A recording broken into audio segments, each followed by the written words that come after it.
Туугандар, бирок ак цвет аябай мощно жарашат экен да ушул Siena'гача. Тем более богато көрүнөт экен. Көрүңүздөр.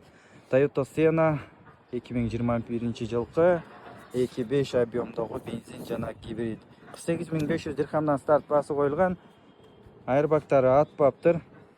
Мощный экен, кузовный частарыдан только ручка алат экенбиз. Анан бир крыла. Көрүңүздөр, бампер алат экенбиз. Ранжон, усилителдери бүт жайында экен туугандар. Ана полностью жаркырап турат. Эми ушундай уну айдаңыздарчы эми. Мына ички абалга келсек, электрический сиденья, обычный велируй салонда кожа кылып берсек деле болот. 3 реттик сиденья экен.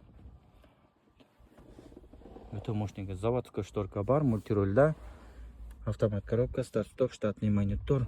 Туугандар, вообще мощный экен, таза экен. Туугандар, мына карасаңыздар, ткани дагы 2020 экен, папирконун чай. А так мощный экен, ушуну арзан алсак болот. Колдон чыгарбаңыздар, 75-лот номерде ойнотулат.